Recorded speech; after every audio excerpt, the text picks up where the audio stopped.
నిదురలో నీ కల చూసి తుల్లిపడిన ఎదకి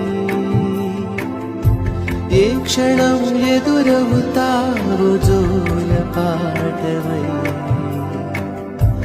ఆకలని అడగక ముందే నోటి ముద్దు నువ్వై ఏ కథలు వినిపిస్తావో జాబిల